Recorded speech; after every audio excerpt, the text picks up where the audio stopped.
Don Erling. I am coming to you from one of our homes that we have bought and remodeled.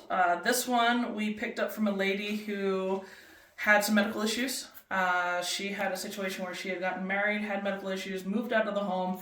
The home sat vacant for almost 2 years. Over that period of time, she just kept on paying rent on the lot. Finally got to the point where she was done and decided she wanted to sell it. We picked it up for $10,000. The home, we didn't do a ton of repairs to. And so this would be kind of a home that I'd like to introduce how to keep your repair budget down, make sure it's a little bit more affordable, kind of how we end up basically identifying ways to be able to keep our repair budgets in line, and from a material standpoint as well as for a labor standpoint. So one thing just to identify is I'm going to walk you through the home, just identify some of the things that we took care of, that we addressed, and then I'm going to go back to this whiteboard that's behind me and identify in more detail some of the things that we did in more detail, as well as also the way that we kind of like source and look for things. So as you can see, you're in the kitchen right now. Obviously new flooring throughout the home. This flooring we buy in bulk, large quantities. It's LVP. It is apartment grade, so it's going to last. So here's a key thing. With this type of flooring, in order for us to not have to worry about doing a complete remodel if we get the home back, this type of flooring is waterproof if it's installed correctly, which our guys do, thankfully. It is waterproof. It's also going to be smell proof, if you will. So in case you have cats and dogs and things like that, typically it's going to sit on top of the surface. The other thing is, on top of that, is that the wear layer of this, it's very thick. It's a 20 mil. So, and it also has padding underneath. So it's not the cheap stuff. It's not going to break easy. It's not going to shift easily.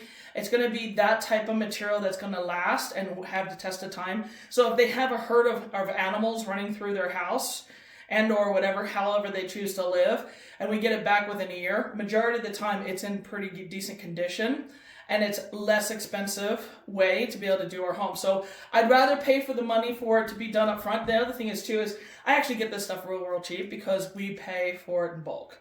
So we typically will get pallets dropped off at a storage unit for us, one of our storage units, and then our guys just that are installing flooring just pull from that resource to be able to have access to the materials to be able to do our installations. Behind you, what you're going to find is the countertops. The countertops, so this home is of the 90s. The 90s had a tendency to be your, whitewashed pink cabinets, your orangey oak cabinets. Yeah, this home was in full-blown glory of being full-blown 90s. So from a countertop standpoint, these countertops were the evergreen green. Not so modern, right? Real quick fix with that is to do an epoxy top. And so we just simply painted the countertops. It's not super high end, but this stuff does actually end up wearing pretty well. It stands the test of time. It's an inexpensive fix from a dress up standpoint when you don't have a huge budget. And normally it can be done within a day or so. I have this sink I got in bulk from Restore, Habitat for Humanity. They'll do new material that they'll get in bulk from vendors that have old stock left behind. It's also a situation too where somebody that's doing complete remodels, large remodels, they'll drop off a bunch of their materials. This actually happened to be new. I got these for $10 a piece. If you look at this sink in Home Depot, on average, at a minimum, is going to be $199 currently. The faucet, cute little faucet, right? We have it dripping for a reason. But this cute little faucet that we have here, this actually I bought on Amazon. Go figure. We can get these typically, the kitchen faucets we can get typically for current modern day, and I'm talking 2022, okay? We can get these typically for about $30, $30 to $40 or less. If we buy in bulk, in a lot of cases, we can keep those costs down. If you take a look at the light fixtures, we've bought them from a variety of different sources. These came from a lady who bought a buyout of a light fixture company. And I just went and bought in bulk everything that she had as far as flush mount lights, 2 bulb, 1 bulb, 3 bulb lights, because we have different applications. bathroom fixtures, sconces, exterior lights, all kinds of stuff. And I got those for, I think these ended up costing me like $5 a piece. In a normal store, a 3-bulb light like this, modern day 2022, is probably going to cost you close to $40, $50 a piece. Okay, the poles that you have behind you sitting on the cabinets, just as an example, buying those in bulk online, I typically can get them for $1 a piece or less.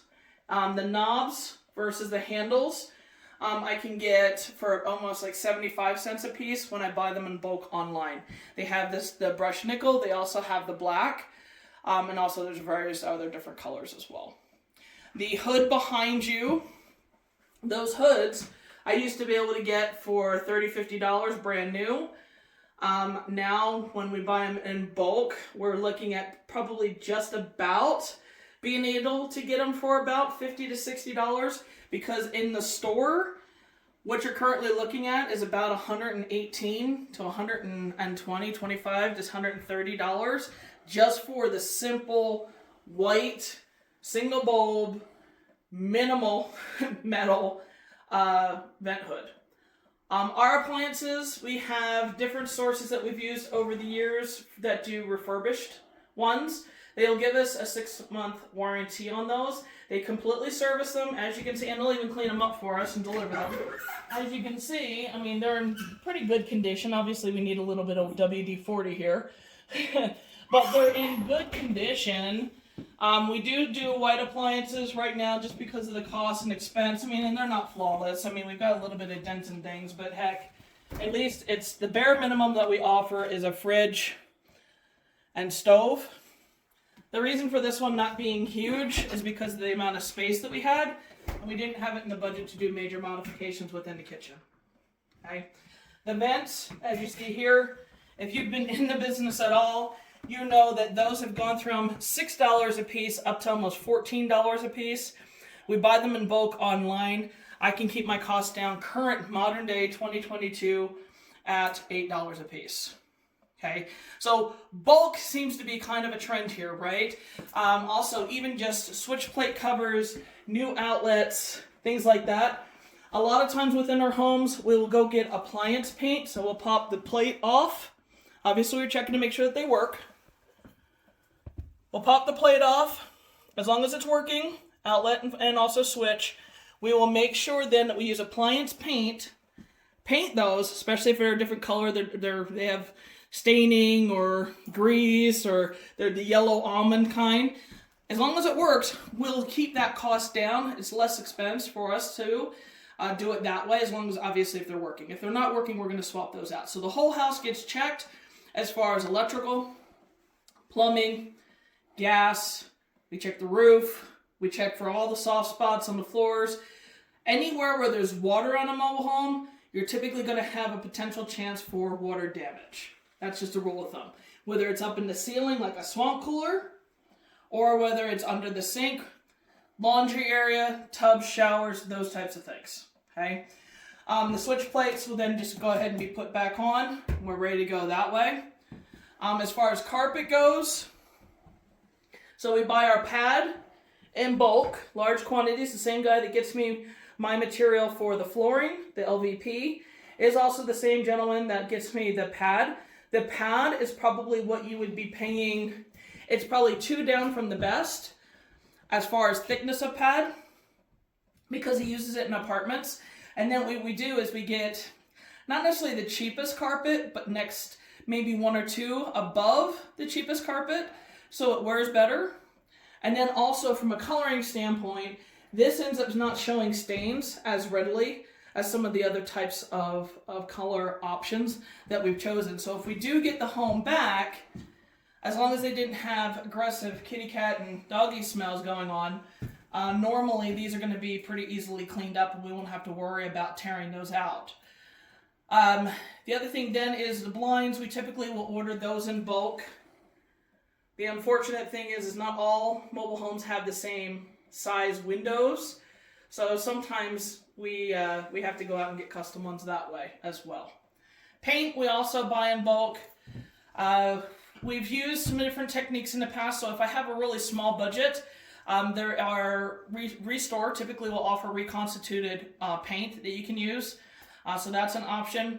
We do also, in some areas, you will have a paint recycling company that goes in, collects all the paint, will reconstitute it, will add additives, and end up having a certain color palette. You can definitely keep your costs down as far as a 5-gallon pail to be able to paint the home. In some cases, what we'll do is we'll take all the different paint that we've had from different homes, mix that together, and that's our new exterior color, as long as the park manager's cool with it. That's another way in which to be able to keep your costs down. Probably your biggest expense right now in most of these properties is going to be your labor costs, and it also can be some wild cards for also material costs, because a lot of things have gone up, but we've had to really try to figure out some shortcuts and some workarounds, especially with the way in which inflation's taken place. So follow me over here. We will always put in our porcelain tops. A lot of them end up being fiberglass, and a lot of times they're damaged, discolored, all kinds of things. So we typically put these in.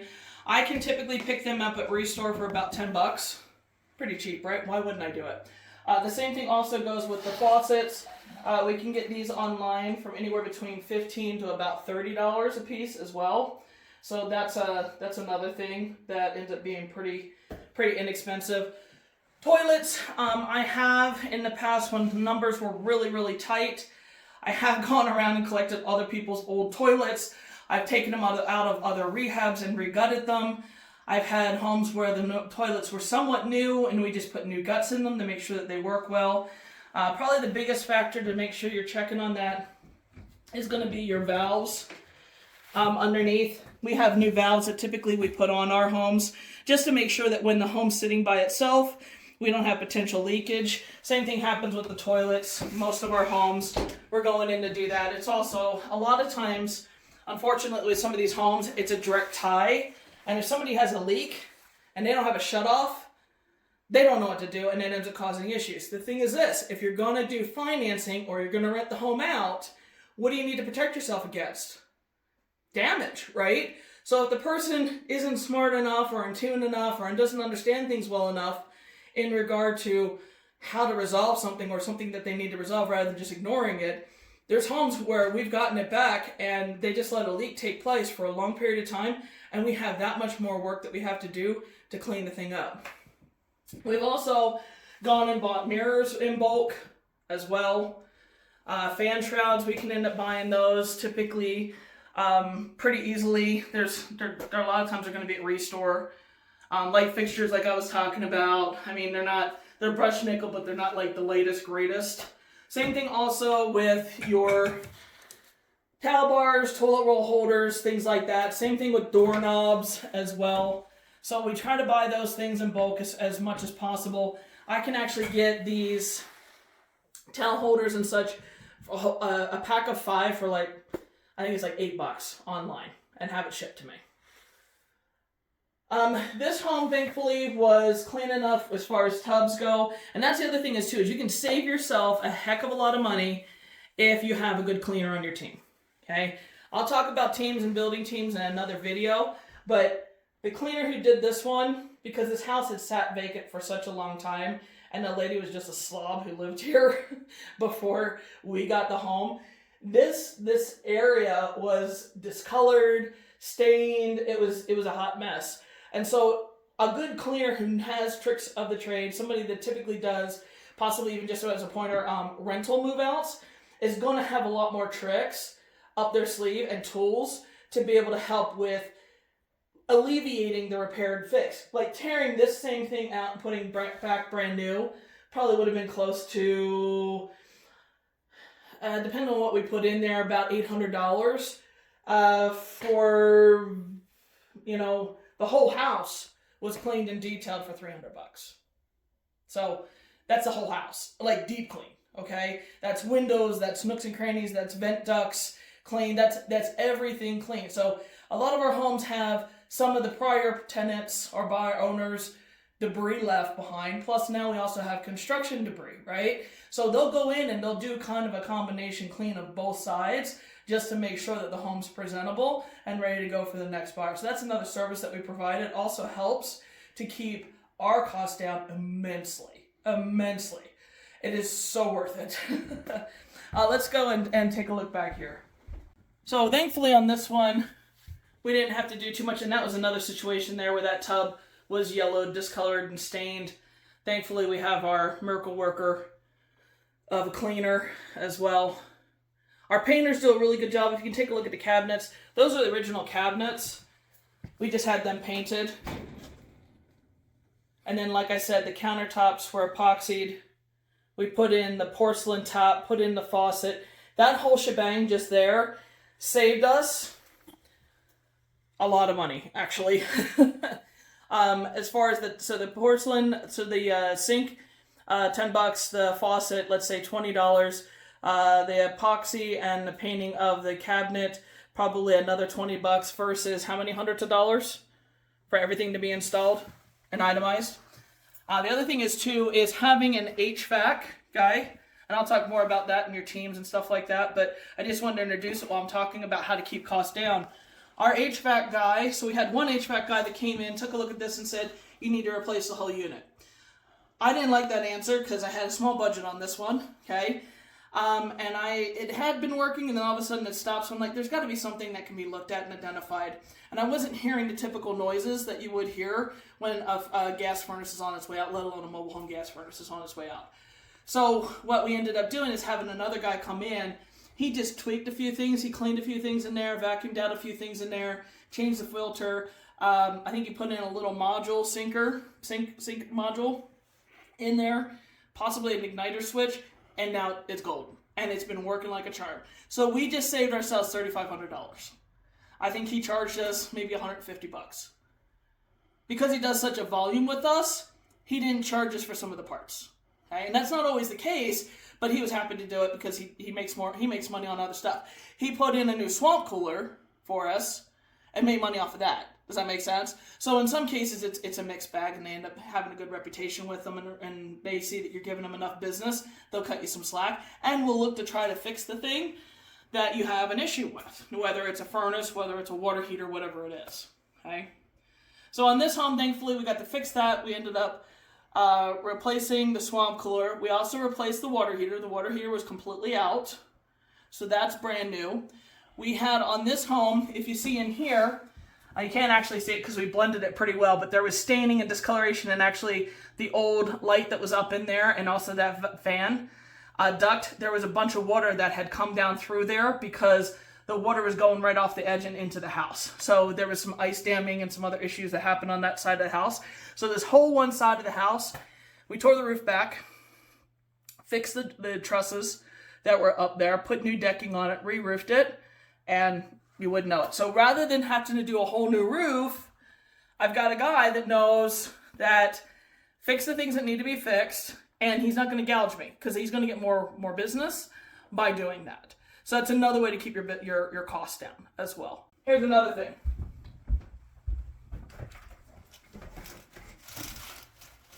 These windows were all fogged, okay? The panes between the panes, so the seals had broken on them, okay? Do they look that way now? The answer is no. If you look really closely, you can actually see that it has been replaced. The glass has been replaced rather than the whole window.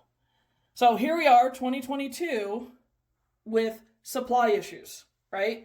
The window glass industry has been such a hot mess for years. Well, for this year, okay, and last year. We had a situation where earlier this year, 4 months on an order, and granted, most of our windows in mobile homes are going to be custom, okay? They're custom size in most cases. So for us to completely take this out, let alone this, and put something brand new, that could have potentially held up my project 5-6 months, and they wouldn't have been able to complete anything else.